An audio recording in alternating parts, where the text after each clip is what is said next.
Beginning with this broadcast, the makers of G. Washington Coffee will bring you each week at this time a dramatization of one of the famous stories of Sir Arthur Conan Doyle. I don't know how many of our listeners will agree, but for us, this is a red-letter day, because it marks the beginning of another series of visits to the comfortable, firelit study of Dr. Watson, to hear his hair-raising reminiscences of Sherlock Holmes' adventures, and to drink his delicious G. Washington coffee. Dr. Watson was not with us last winter because he was taking what he called his sabbatical year. It seems that he spent a great deal of that time with a certain travel-worn and battered dispatch box in the vaults of Holton Company, private bankers in Charing Cross. Out of it, he has unearthed papers containing notes on Sherlock Holmes cases which have not been told previously on the air. So now we stroll down the quiet, tree-lined street. Yes, here's the house with its dark curtains. We turn in the neat little path. The familiar door with its brightly polished brass knocker opens to welcome us. And we find ourselves in Dr. Watson's well-remembered study. The easy chairs, the rows of worn books, the kettle steaming cozily on the hearth. Everything just the same. Even the old doctor? Yes. Well, this is like old times, isn't it, Mr. Bell? Yes, Dr. Watson. No idea how I've missed these little sessions of ours. But here, what more appropriate way to celebrate our reunion than by preparing a cup of our old favorite G. Washington coffee? That's what I've been looking forward to, Dr. Watson.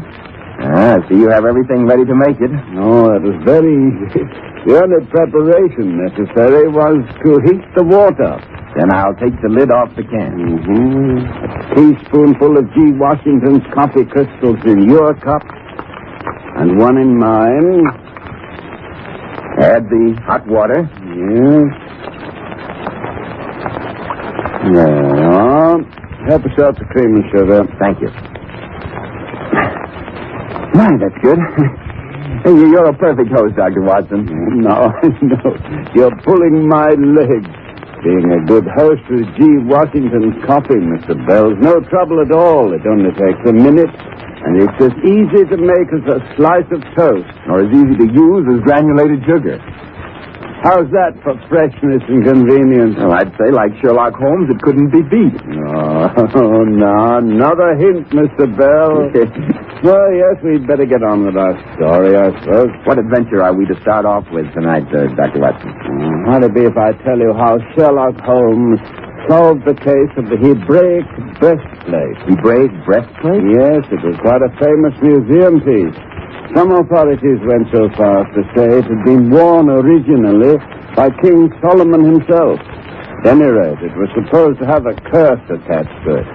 To my own personal knowledge, it caused the death of 2 men and nearly robbed an eminent scholar of his good name. Well, that sounds sufficiently ominous for anyone, Dr. Watson. It was, Mr. Bell, it was. Why, even now, when I recall that night in the dark, deserted halls of the Belmore Street Museum, with the moonlight sliding slowly from one of those incredible mummy cases to the other. But there I go, anticipating myself as usual. Well, anticipation or no, you're starting chills running up and down my spine. Have I, indeed? Inconsiderate of me, wasn't it? Well, plenty of time for that later on. In any event, the whole thing started one foggy afternoon in March of the year 1894. You know the sort of day we have in London at that season? A yellowish fog blew in cold, dank waves down Baker Street. It was no day for venturing abroad, and yet that was just what I was planning to do. As I entered the sitting room of our lodgings, inserting my top hat, I found the place in even wilder disorder than usual. In the midst of this chaos sat Holmes, his long tapering fingers and his hawk-like nose intent on a singularly unsavory mess of chemical abracadabra. Retorts, seized and boiled, the weird blue flame of a Bunsen burner was reflected in his eyes.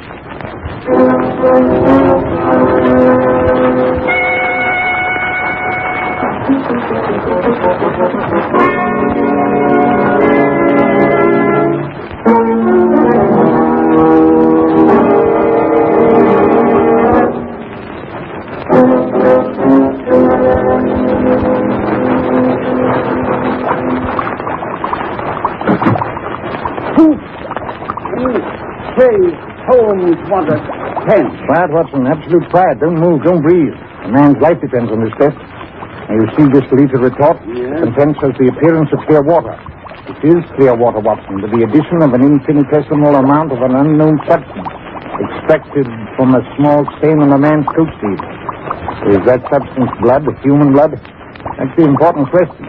Now, we add a few white crystals and wait for the reaction. I say, Holmes, the water's changing color. It's turned a dull mahogany. Yes, and there's a distinct brownish dust precipitated at the bottom of the retort. Magnificent. Positively magnificent, Watson. The old Guaiacum and microscopic test for the blood corpuscles was clumsy and uncertain. But this test, the Sherlock Holmes test, is infallible. The prisoner is guilty, Watson. Guilty as the devil. That brownish precipitate will hang him. Holmes, you know, your scientific cold-bloodedness gives me the creep. Nonsense, Watson, nonsense. You wouldn't hesitate to shoot down a hawk that had been preying on your livestock, would you? Why hesitate to destroy the criminal who's been fattening on the blood of human beings? Must you be so graphic in your descriptions, Holmes? Where's my hat? What hat? My top hat, of course. I left it in here when I came in from visiting my patients this morning. How anyone can expect to find anything in all this litter... Watson, if you can't keep track of your own wearing apparel, I'm sure that I can... that wouldn't be it by any chance. Where? There, on the floor by the desk. Oh, I say, Holmes, you've used it as a wastepaper basket Sorry, again. Watson, sorry, but if you will leave it about... what would you want with a hat this late in the afternoon? Surely you're not thinking of venturing out into this foul weather? I most certainly am. Furthermore, it may interest you to know that since you've become involved in this soup-off case, the house has smelled like a cross between a crate of distinctly senile eggs and a bear pit. The weather may be foul, but it's not as foul as the atmosphere of this room. No idea you were so delicate. Besides, I've just received an invitation from my friend Ward Mortimer to go round to the Belmore Street Museum and view the collection. Indeed. Mortimer's about to take over the curatorship, I believe. Well, what's become of the old curator, Professor Andrews? He can't be much over 55, and the reputation of his management and lecture courses was excellent. And he turned in his resignation at the last meeting of the Board of Trustees, I believe. Yes, but for what reason? Oh, something about failing eyesight. Felt they should have a younger man in charge of such a valuable collection. Promised to accompany Mr. Mortimer on his first tour of inspection this afternoon. They say the professor's a wonder. That's why I'm particularly anxious to go. So now Ward Mortimer is trying to fill the professor's shoes, huh? I thought he was still excavating near Thebes in the Valley of the Kings. Oh, no. After Mortimer exhumed what's believed to be the mummy of Cleopatra in the inner room of the Temple of Horns at Philae, he decided to come home. So he found it, did he? Yes, I thought he might. Watson, I think I'll join you in your visit to the Belmore Street Museum. But look here, Holmes, you weren't invited. No matter, Watson, no matter. Ward Mortimer will be delighted to see me. It was I who suggested to him that he should dig at Philae for Cleopatra's remains. Besides, now that you mention it, the air in this room is a bit tainted. Yes, it might be as well to go elsewhere until the aroma clears away.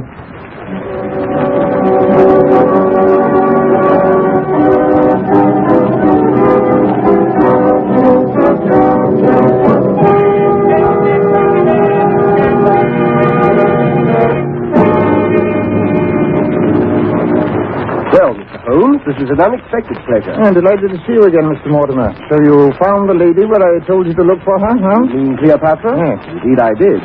But how in the world you knew she was there is beyond me. No, I keep telling him he's lucky he wasn't born a few centuries back. He'd have been burned for witchcraft. Nonsense, Watson, nonsense. The whole matter was extremely simple. Merely the correct interpretation of an old papyrus that has never been correctly translated before. So that's beside the point. I believe we're here to see the treasures of the museum. Of course. I'm a very neglectful host, I'm afraid. I don't believe you met Professor Andrews. Mr. Holmes, Dr. Watson. How do you do, gentlemen? This is a great privilege, Professor Andrews. You're very kind, gentlemen. And this is my valued assistant, Captain Wilson, whom Mr. Mortimer has been trying to persuade to stay on.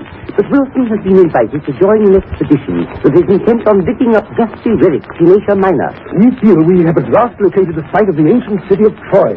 Just think what it would mean, gentlemen, to see the very halls where Helen lived. To walk the streets where Achilles scepter. There you are. It's what I call the digging fever. All archaeologists suffer from the curly attacks of it. But come, let us begin our tour of inspection.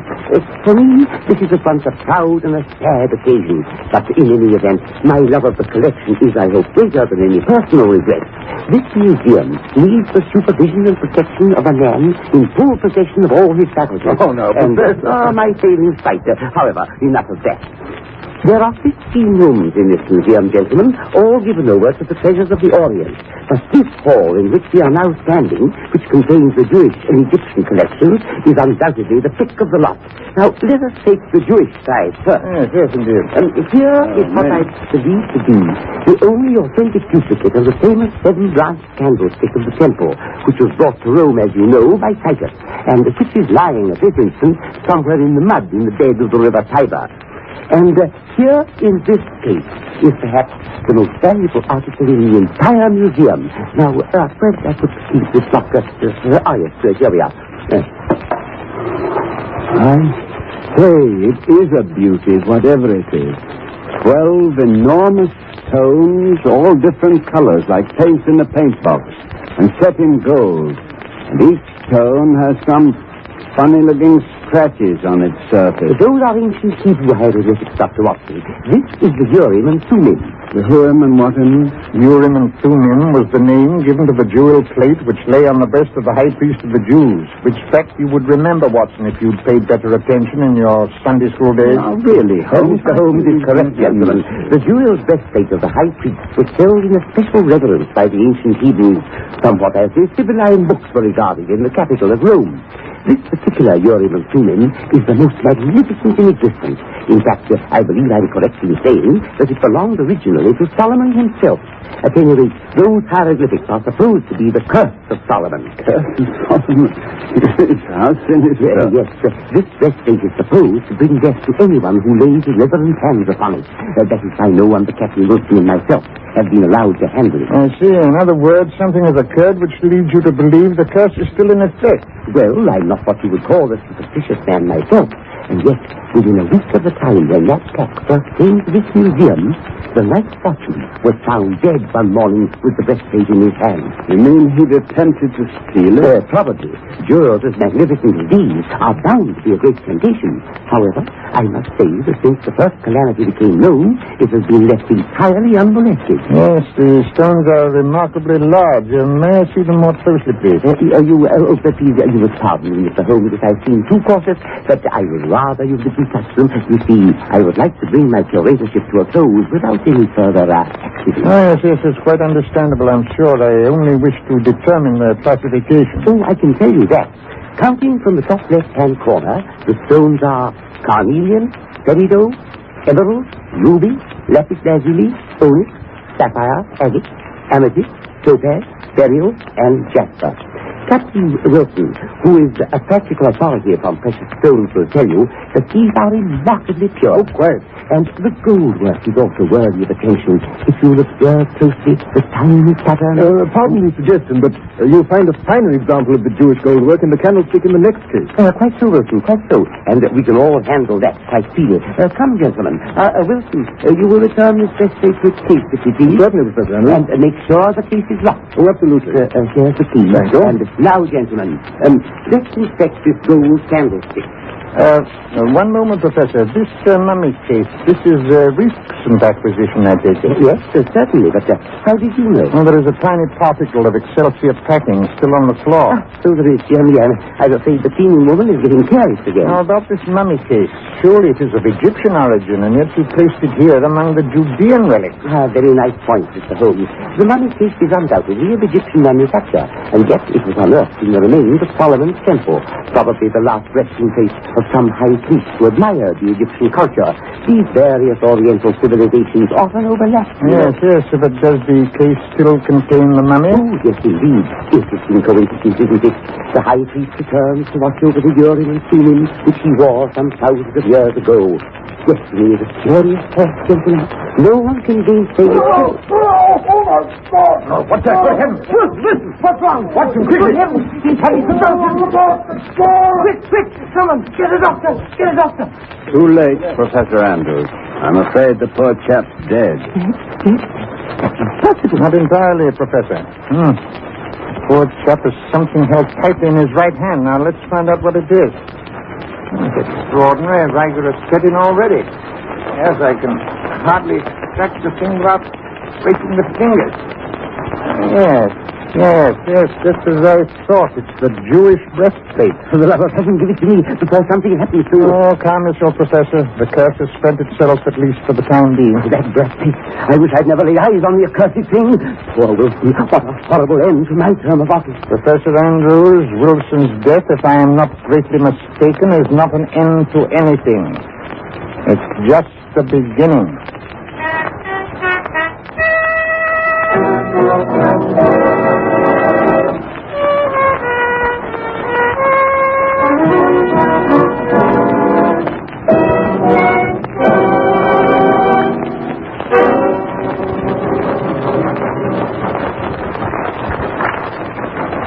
Look here, Holmes. Do you have to eat all the kippers? I'm merely doing it to prevent you from blowing up, Watson. Your waistline's a disgrace. Here, pour me out another cup of coffee. There's a good chap. Spoiled, that's what you are. Utterly and irrevocably spoiled. That was tragic, the sudden death of that poor young chap yesterday afternoon. You mean Captain Wilson? Well, who do you think I meant? Humpty Dumpty? Who'd have thought? To look at him, the fellow had a bad heart. It wasn't his heart that caused his death, Watson. It was Solomon's curse. Oh, now you're being fantastic. Well, there's nothing fantastic about that curse, my dear Watson. It's very real and extremely efficacious. What are you babbling about, The Holmes? ancient oriental poison in the little needle hidden in the back of that Jewish breastplate. No, the ancient Orientals knew a great deal more about poisons than we do, thank heaven. You mean Captain Wilson was poisoned? Oh, what do you think? You saw the tetanic convulsions, the extreme post-mortem rigor? You may be right with that. Maybe, I am right. Wilson was killed by the jolly little mechanism hidden at the back of the breastplate. Yes, but if that needle thingamabob still works, oughtn't you to warn the authorities or something? No, not necessarily. No use harrowing the poor old professor with the idea that the death of his guard and his assistant might have been prevented. Yes, but what if someone else gets himself punctured? Well, that's not very likely, Watson. You see, I took the precaution of removing the little pin before I handed the thing back to Professor Andrews. Well, then, if the danger's removed, what made you say that Wilson's death was just the beginning of the trouble? Come in. Ah, Mrs. Hudson, and in the role of Hermes, if I'm not mistaken. Who's she? He, Mrs. Hudson. He, Hermes, was the messenger of the Greek god. You mean the one with the feathers on his hat and on his feet? Yes. I'll thank you not to compare me with the likes of him, Mr. Holmes. I've got more clothes on, I Oh, hope. yes, quite. I was merely alluding to the letter you have in your hand, addressed to me, if I am not mistaken. It is that. And what's more, it is urgent. Come by and issued. The messenger's waiting in a cab outside. Oh, don't say. Well, let's see what it's all about. Yes. Dear Mr. Holmes, we have been robbed. Come at once. Signed, Ward Mortimer. Oh, Watson, get your hat. You will have the answer to your question, and I hardly hope it will come so soon, though.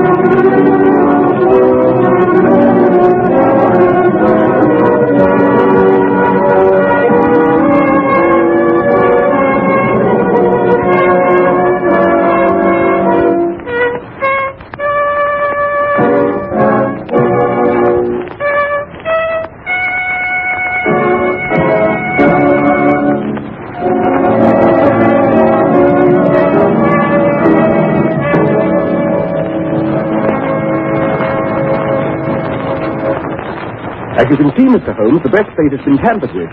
Someone must have done it during the night. The settings of the first 6 stones are rough and jagged, as if someone had scraped around them.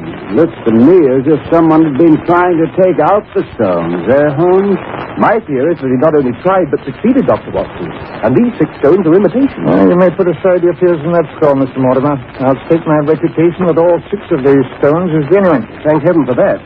Then what in the world does the thief want? Well, perhaps if we consult Professor Andrews in the matter, we I might... tried to get in touch with him, but it seems that he left for Scotland last night. Pity. Did the watchman hear anything in the night? I've questioned him thoroughly, I promise you. He made his rounds 4 times as usual, but at no time did he see or hear anything amiss. And yet this job must have taken the better part of 8 hours to complete. Now, could the thief have entered through the window? Possible. All heavily barred. Furthermore, I myself attended to the locking and bolting of the main door last night. All the locks and bolts were intact this morning. And that skylight up there, now, where does that lead? That goes on to the lumber room, Mr. Holmes. But it's remained unopened for years, as you can see by the dust on it. Well, what other openings are there to the museum? There's a door to my private room, but even that is locked at night, and in order to reach it, anyone from the street would have to open my outer door as well. And neither you nor the watchman heard anything? Not a thing. Significant. Very significant. Yes, Watson, I think a night spent in the lumber room upstairs is indicated. The work is not finished.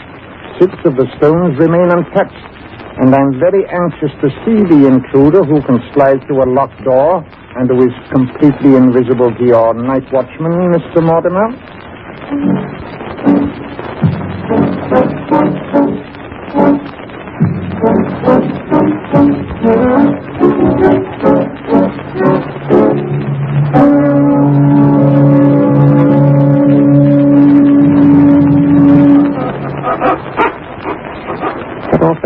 Watson, it creaks like a rusty hinge. I think it's as dark as the inside of my pocket up here. It's all I've stumbled over something. Yes, that, if I'm not mistaken, is the skylight we've discovered. Yes, sir. Yes, I can feel the glass. It's so covered with dust, you can't see a thing. But let me wipe it off. Stop.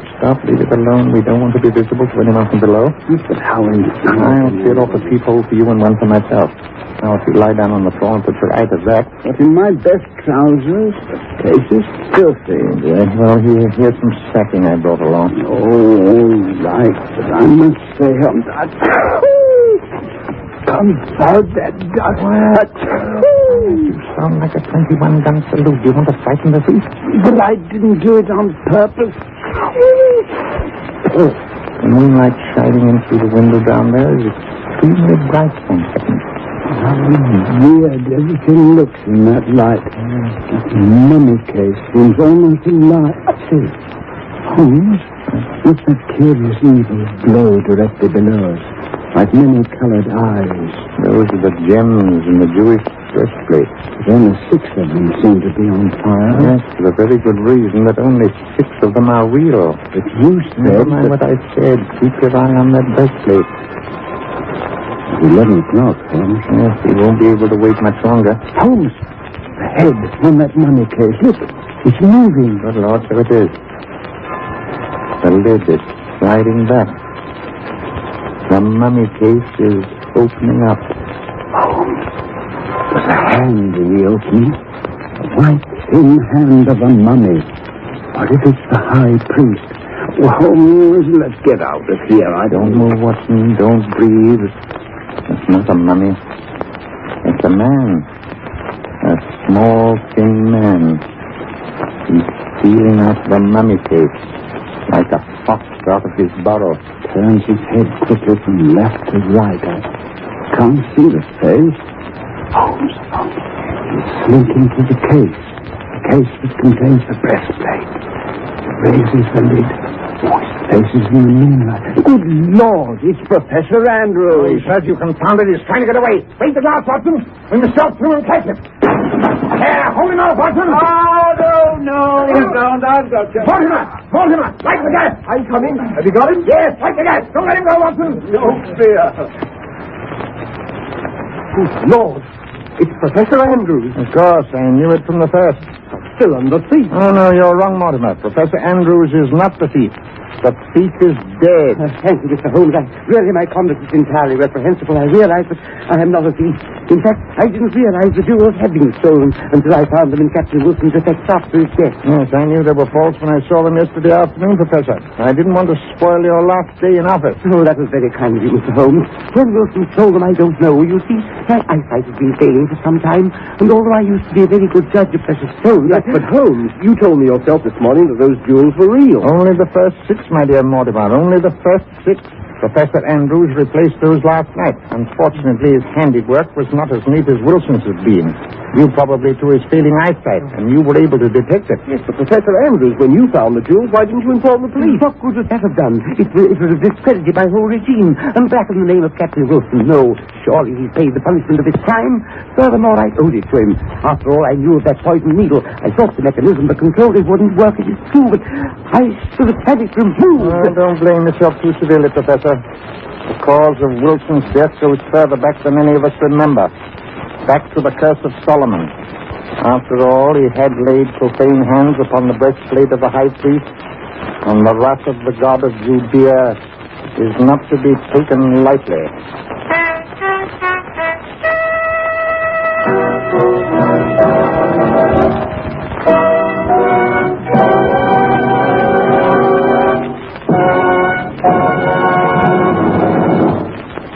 Remarkable story, Dr. Watson.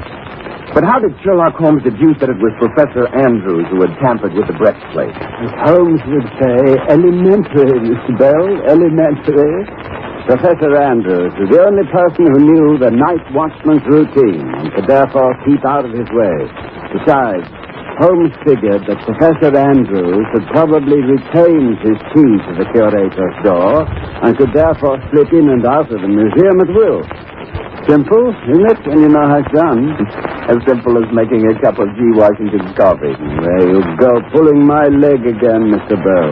If the solution of that crime were as easy as making this coffee, why, a 4-year-old child could have solved it. But here, I'm sure you'd like another cup. Elementary, Dr. Watson, elementary. You can't go wrong on that deduction. Of course I want another cup, but can't I have one of these new one-cup services and make my own? With pleasure, Mr. Bell. I see they fascinate you as they do everyone who sees them. Tear open the soft metal top. Yes. So, Yes. empty the fresh crystals into your cup. Yes. Add the hot water. And there's a cup of fragrant coffee as fresh can be. Well, there's no end to G. Washington magic, Dr. Watson. Next week at this same hour, Dr. Watson will be with us again with another of his famous stories of the adventures of Sherlock Holmes.